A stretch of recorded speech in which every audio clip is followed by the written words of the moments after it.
મેં હમણાં કીધું એમ વાતું તો સંતોએ ખૂબ કૃપા કરી છે, પણ એક ફરમાઈશ છે મહારાણા પ્રતાપની કે વાત કરવાનું. એક વાત કરી દઉં હમણાંથી મેં નથી કરી, એટલે આગુ પાછું થાય તો હાશવી લેજો. ચિત્તોડ મેવાડ મહારાણો પ્રતાપ સિસોદિયા પરિવારનું સંતાન, જેને કે અમારો ક્ષત્રિય સમાજ છે બાબુ, અમને એનો ગર્વ તો હોય જ છે ને. દિલ્હીનો બાદશાહ આખા વિશ્વની માલિકોને એમ કહેવાય કોઈનું રાજ ન રહેવા દેવાનો નિર્ધાર કરે અને એક પછી એક રજવાડા લૂંટવા માંડ્યો. અને ચિત્તોડ મેવાડની ગાદી ઉપર મહારાણો પ્રતાપ, રજવાડું નાનું, કારણ કે એની હારે જો બાદશાહની હારે જો બથ ભીડે તો પૂગી ન શકે, અને જો જાતું કરી દે તો ક્ષત્રિય ધર્મ લાગે. એને વિચાર કર્યો કે હવે કરવું શું. એ કે હું નમું તો નહીં, હું ક્ષત્રાણીનું ધાવણ થયો છું અને હું એક ગ્રાસ્યો છું, બાકી મારે નમી ન હકાય. મારે દુનિયા કદાચ છોડી દેવી પડે તો છોડી દઉં, બાકી હું આ મારું રાજ તને આપી દઉં એમ તો હું કહી જ ન શકું, મારા ધડ માથે માથું હોય ત્યાં સુધી. એને એમ કહેવાય કે દિલ્હીના બાદશાહની સામે મચક ન મારી, મચક આપી નહીં એને. કે દિલ્હીનો બાદશાહ હોય તો ભલે, મોટો ખાં હોય તો ભલે, બાકી મારા ખોડિયામાં જીવ છે ત્યાં સુધી હું મોળો ન પડું, એ વાત ખોટી. પછી મોટા વડીલો હતા એને કીધું કે ભાઈ તમારે રાજાને બાજવાનું અને અમારી પ્રજાનો ખોડો કાઢવાનો. આમાં મહારાણાએ વિચાર કર્યો કે વાતે સાચી છે, રજવાડા માટે અમારે મથવાનું અને નિર્દોષ માણસો મરે. એટલે પોતાના 400 સૈનિકની ફૌજ હતી અને એને કીધું કે મારી હારે તમે વી આવો. એ 400 સૈનિકની ફૌજ લઈ અને મહારાણો ડુંગરના ગાળામાં વ્યો જાય. મહારાણા પ્રતાપની પાસે 400 સૈનિક હતા, દિલ્હીના બાદશાહ પાસે 22,000 સૈનિકની ફૌજ હતી. બાપુ કેમ પોગવું, ડુંગરના ગાળામાં રહે છે, પાણાના ઓશિકા કરે. બાપુ મેવાડનો રાજા, વિચાર કરજો, જે સતની દોરીમાંથી હાલ્યા છે ને એને તો બાપુ બહુ વહમું પડ્યું છે. 2 દી 5 દી 8 દી પછી તો દાણા ખૂટ્યા અને ઘોડાના પાવળામાં જે બાજરો સોંટ્યો તે ઈ ખંખેરી બાપુ 2 દી કાઢ્યા. અને એને એમ થયું મારું બેટું આ મારી પ્રજા ભૂખી મરી જાય અને હવે મારે આ દિલ્હીના શરણે જવું પડશે, દિલ્હીના શરણે જવું પડશે. એમ જ્યારે એનો મિત્ર ભામાસા, વાણિયાનો દીકરો, અને એને ખબર પડી કે મહારાણો પ્રતાપ દિલ્હીના બાદશાહના શરણે જવાની વાત કરે છે, પણ એ કે આપણે હથિયાર ન ઉપાડી કે પણ આપણે સહકાર દેવો એ આપણી ફરજમાં આવે છે.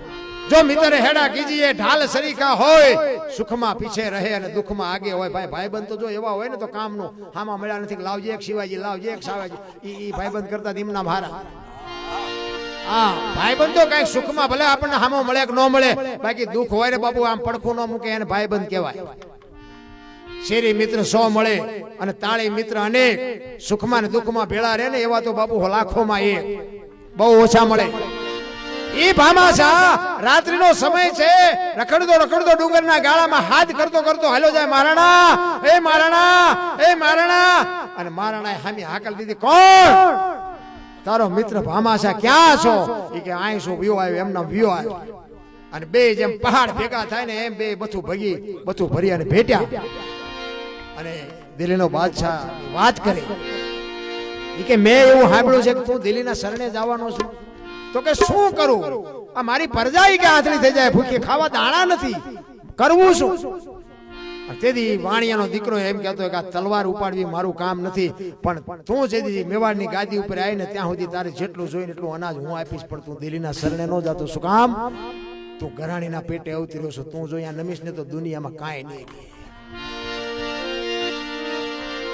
તેથી એમ કહેવાય મહારાણા પ્રતાપની આંખમાં જળજળિયા મીડ્યા આવવા કે વાહ ભેરો વાહ, તારા મારે શું વખાણ કરવા, હું તારા રૂપિયા દૂધે ધોઈને હું આપી દેજો, ખોળિયામાં જીવ હશે ને મારો પ્રાણ વેચીને તને આપી દઈશ, પણ મારા માણસોને થાય ને એટલું અનાજ તું પહોંચતું કરજે. ઈ કે તું એમાં મૂંઝાતો નહીં, બાકી દિલ્હીના શરણે ન જાતો. 2-4 મહિનાનો સમય થાય અને બપોરનો સમય, 400 ડુંગરના ગાળામાં સૈનિકો સુતા છે અને ઉગાડી તલવારે મહારાણો પ્રતાપ 400 સૈનિકની ચોકી કરે છે. અને એ વખતે એક માલધારી સમાજના પતિ પત્ની 2 જણા અહીંયાથી નીકળ્યા અને મહારાણાએ હાથ પાડ્યો કે એ જુવાનો અહીંયા હોય કે પાણી પીને જાવ, તડકો છે.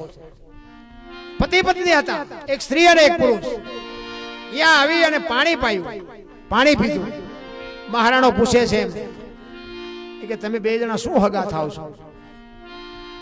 પતિ પત્ની છો, ભાઈ બહેન છો, મા દીકરો છો? એટલે જણ બોલ્યો કે અમે 2 પતિ પત્ની હતા, અત્યારે નથી, અને જો ભગવાન આબરૂ રાખે ને તો પતિ પત્ની થઈશું.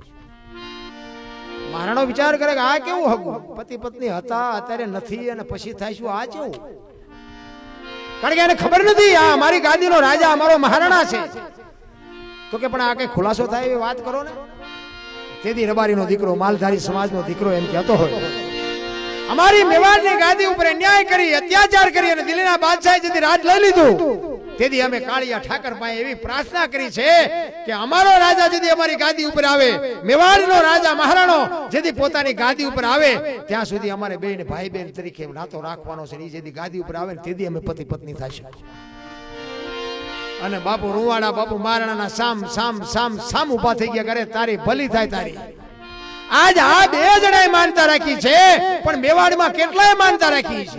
અને આના પાપ મને રૂએ રૂએ જીવા જ પડશે. હવે તો દિલ્હીના બાદશાહે લડી લેવું છે, ભલે થાવી હોય થાય. અને હવારે જાસા ચિઠ્ઠી મોકલી દિલ્હીના બાદશાહને, કહી દીધું કે હલ્દીના ઘાટ ઉપર તારું સૈનિક, તારું જેટલી ફૌજ હોય એટલે લઈને આવજે. અને હવારે મહારાણો પ્રતાપ આવે છે. પોતાનું એક જાનવર ચેતક નામનો ઘોડો અને 400 સૈનિક પગપાળા, હાથમાં તલવાર, આના સિવાય કોઈ હથિયાર નહીં, કોઈ ઘોડા નહીં, હાથી નહીં, ઊંટ નહીં, કોઈ નહીં. એક ચેતક નામનું જો બાપુ જાનવર કેવા હોય, બાપ કે ને બાપુ ખોળિયામાંથી જીવ કાઢી નાખે. જાનવર આવા હોય, પ્રેમ આપવો પડે. તમારી ભેં હોય, તમારી ગાય હોય, તમારો ઘોડો હોય, તમારો બળદ હોય, બાપુ એને જો ધરીને પ્રેમ આપ્યો હોય ને એના ખોળિયામાં જીવ હોય ત્યાં સુધી માર ન ખાવા દે. આટલી તો એનામાં માનવતા છે. બાકી હગો ભાઈ ઉભો હોય ને બગડાટી મંડન બોલવા, વાય નજર કરો તો ખળું ખાલી થઈ ગયું હોય, ધરીને માર ખવડાવે. ભયું એ માલ ન ખવડાવે. એટલે મહારાણાને ચિઠ્ઠી મોકલે અને દિલ્હીના બાદશાહે વાંચીને ખાડ ખાડ ખાડ ખાડ ખાડ મીંડો દાંત કાઢવા. એ કે આ મહારાણો શું માનતો હોય છે, મોતને શું કામ આમંત્રણ આપતો હોય છે? 400 સૈનિક છે મને ચિઠ્ઠી મોકલી, બોલો. એ હાથીની અંબાડી ઉપર ચડીને 22,000 સૈનિકની ફોજ લઈને હલ્દીના ઘાટ ઉપર હુરત નારાયણ ઉગે. બરોબર હવાનો ટાઈમ ભલું ગયા ભાણ, બાડેલો તુહાણા ભાવના, જીને મરણે લગમાન, રાખજે કસબર આવું, ઉદોય તું હરવળ, ચળાળ ચળાળ ધરતી માટે કિરણો મીડો પાથરવા.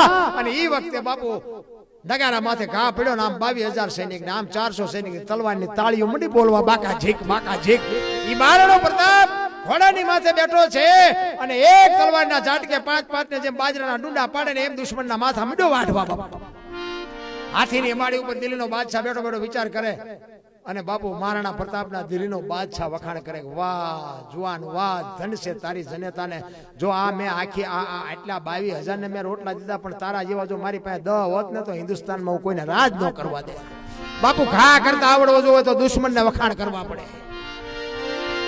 હાથીની અંબાડી ઉપર બેઠો બેઠો મહારાણાના વખાણ દિલ્હીનો બાદશાહ કરે છે કે તારી જનતાને ધન્યવાદ દેવો પડે. બાપા તારી માને તો ધાવીને મોટો થયો છે. ઈ ઘોડાનો એક રાઉન્ડ મારી અને પછી મહારાણાને વિચાર થયો ઈ કે આ સૈનિકોએ બિચારે ચા પાપ કર્યું છે. આ દિલ્હીના બાદશાહને દેખાડી દો કે ગરાસિયાના કાંડામાં કેટલું કળતર થતું હશે ને કેટલું બળ હોય જોવા, દેખાડું તો ખરો. ઈ કે ઘોડાને લઈ જઈ અને હાથીના કુંભતળ પાસે જઈ અને હાથી પાસે ઉભો અને બાપુ આમ વિકરાળ સ્વરૂપ ધારણ કરીને મહારાણો પ્રતાપ કહે છે, એ બાદશાહ કે હેઠો ઉતરને ઉઠાવ શમશેર. આપને ધરતીના કડા જો ભેળા ન કરી દઉં તો ગરાણીના પેટે પાણો પડ્યો કે ઉતર હેઠો. કે બાપુ દિલ્હીનો બાદશાહ હાથીની અંબાડી ઉપર મીડો ધ્રુજવા હોય કે મારો બેટો હમણાં આય આવશે. અને એને એમ થયું કે મારો બેટો હાથીની અંબાડી ઉપર બેઠો છે, મારી પાસે ઘોડો છે, હવે અહીંયા પહોંચવું કેવી રીતે? અને તેથી બાપુ ભોળો નાથ યા મહારાણો પ્રતાપ ચેતકને કહે છે, પોતાના ઘોડાને કહે છે, ચેતક મેં આખા જીવનમાં 2 ને બાપ કીધા છે, એક શિવ ભોળો નાથ અને એક મારો જન્મ આપનાર બાપ. આના સિવાય મેં કોઈને બાપ નથી કીધા. આજ હું તને બાપ કહું છું. બાપ બાપ જો એક વખત હાથીના કુંભતળ માથે ડાબા માંડી દે અને જો ચાકડેથી માટીનો પીંડો ઉતારે એમ જો દિલ્હીના બાદશાહનું માછું ન ઉતારી લઉં તો હું ગરાસિયાના પેટનો ન કહેવાય. એમ કહીને બાપુ એક રાઉન્ડ આમ ઘોડાનો મરવે. અને ચેતકે કીધું કે મારું શરીર આખું વિંધાઈ ગયું છે, એક વખત ટ્રાય કરી જોઉં, જો થાય તો કરી લેજો, નકર હવે મારી એટલી શક્તિ નથી. કારણ કે આંતરડા બે કોઈ ઢળડાતા આવતા આખો વેતરાઈ ગયો તો ચેતક. બાપુ એટલા ઘા ખાધેલા એને. એના ધણીને બાપુ એક તલવાર પીસી અડવા નથી દીધી ને. વિચાર કરજો કેવું જાનવર છે. એક ખતરવાનો રાઉન્ડ મરવી અને પેગડામાં પગ ભરાવી અને હાથમાં ઉગાડી તલવારના દાંત કચકચાવીને ઘોડા ઉપર બેઠો ઉભો થઈ ગયો અને જબાન ઝાક ચારે પગ હંકેલીને વંટોળિયો જાય એમ ઘોડો ગયો અને હાથીના કુંભતળ માથે બાપુ ડાબા માંડ્યા ને એક તલવારનો ઝાટકો માર્યો. હાથીને બાપુ એક વાથરી નો વધવા દીધી, એક હાથીના 2 ભાગ કરી નાખ્યા. અને એક બાજુ હાથી પડ્યો, એક બાજુ દિલ્હીનો બાદશાહ પાટીએ પડ્યો, અને એક બાજુ ચેતકની આમ પડ્યો. ચેતકની આંખો નીકળી જાય. બાપ ભાગ્યા માથે ઘા કરી કરાશ્યો નહીં. દિલ્હીનો બાદશાહ ભાગીને નીકળી ગયો. આમ ચેતક સામી નજર કરી. બાપુ ચેતકની આંખમાંથી આહુડા પડે છે. ખોળિયામાંથી જીવ નીકળતો નથી. આંખો નીકળી ગઈ છે બારી. છેલ્લા શ્વાસ આલે છે. મહારાણો પ્રતાપ ચેતકનું માથું ખોળામાં લઈ અને એના આંખમાંથી હાથ રાખી અને કહે છે, બેટા ચેતક, તે આજ જે મારું કામ કર્યું છે ને, એ તો હું હાથ પેઢી સુધી તારી વાંહે જો રહીશ ને તોય હું પૂરું નહીં કરી શકું. બાપ, એવું તે મારું કામ કર્યું છે, પણ તારા આત્માને ગતિ અપાવી દે, તારા આત્માને મોક્ષ કરાવી દે. પણ ખોળિયામાંથી જીવ નીકળતો નથી. એટલે મહારાણો કહે છે કે તારો જીવ છે શેમાં? તું કે તો હવેડા બંધવી દઉં, તું કે તો મંદિર બંધવી દઉં, તું કે ઈ કરું, તું કે એટલું પુણ્યદાન કરું, પણ તારું જીવ કેમ નથી જાતો? તેથી બાપુ ચેતકને વાચા ઉપડે ને ચેતક મહારાણાને કહેતો, બાપ મહારાણા, મારો જીવ એટલા માટે નથી જાતો કે મને એમ થયું કે મારા ધણીને હું ઘરેથી આ રણ મેદાન સુધી લઈ આવ્યો, અને રણ મેદાનમાં હું આને અધવચ્ચે મૂકું છું. મને મરવામાં વાતો નથી, પણ જો ઘર સુધી મને પૂગવા દીધો હોત ને તો મારા આત્માને એક શાંતિ થાત કે હું મારા ધણીને ઘરે પુગાડી ગયો. આ નથી પુગાડી ગયો ને એનો મને અફસોસ છે ને શરીરની શક્તિ નથી. અને તેથી મહારાણાએ બાપુ હાથ આડો દઈને કીધું કે હવે જો બીજું વાયણ બોલીશ ને તો મારા ખોળિયામાં જીવ નહીં રહે. પણ હું તારી સામે પ્રતિજ્ઞા કરું છું કે ઘોડા આપણી હોલાળમાં જાતવંત 25 બાંધ્યા છે, પણ હું જીવું ત્યાં સુધી કોઈ ઘોડામાંથી પલાણ નહીં માંડું. અને બાપુ એ ચેતકે એના પ્રાણ સાંટ્યા. બાપુ શું વાતો કરી જાનવરની, શું રાજાઓની વાતો કરી. આ કોકના દીકરા હતા બાપુ. આવા જો સંતાનો આ દુનિયામાં જન્મા હોય, એ ધરતીમાં તમે હું જન્મા હોય, અને બાપુ જો અમુક તમે જોવો તો તળાવની પાળે રેરિયા સીટીઓ મારતા હોય, આપણે એમ થાય આમને ફટાકે ન દેવા જોઈએ. હે અરે બાપુ, કરવાનું કઈક જુદું છે ને તમે એનું કઈક કરવા માંડી ગયા છે જુદું. બાપુ કઈક આવા સંતો, કઈક આવા મંદિરો, કઈક આવા ભગીરથ કાર્ય થતા. હું તો બપોરે આવ્યો બાપુ, સેવા કરનારા માણસો હતા બાપુ. અમને બુફે આ તો બુફે જ હતું જમવાનું, પણ બાપુ અમને હાથમાં થાળી નથી લેવા દીધી. આપણે ધન્યવાદ દેવો પડે. ઘરે બાપુ લાખ રૂપિયાનું દાન દેવો તો એકદમ મળી જાય. બાપુ થાળી હેઠી ઉપાડનારો એકદમ ન મળે. આ તો બધી મહાન સેવાયું છે, એ તો મેં મારી નજરે જોયું. અને ધન્યવાદ દેવો પડે. હું તો એને વંદન કરું છું કે ખરેખર આવા મહાપુરુષો દુનિયામાં છે ને, ત્યાં સુધી કોઈ દુકાળ ન પડે અને કોઈ કોઈનું અજુગતું મૃત્યુ ન થાય. કારણ કે એવો ભોળિયો નાથ બેઠો છે ને એને, અને મારા જેવા તમારી જેવા જોયું ના ભોળિયા નાથે ન જોયું હોય, બધું બાપુ નોંધ કરી હોય. એટલે તમે બધા ખૂબ મને શાંતિથી સાંભળ્યો બદલ બધાનો ખૂબ ખૂબ આભાર. અને ઉજાગરો છે, થાયકો છું, 4-5 રાતું ભેગી થઈ છે, એટલે કદાચ આખું પાછું થયું હોય હવે હમું કરી લેજો. મને કહેતા નહીં કાંઈ તેમ ખોટું બોલ્યા તેમ. ભોળેનાથ કી જય, સિદ્ધેશ્વર મહાદેવ કી જય. ઓમ નમઃ પાર્વતી પતે. હર હર મહાદેવ.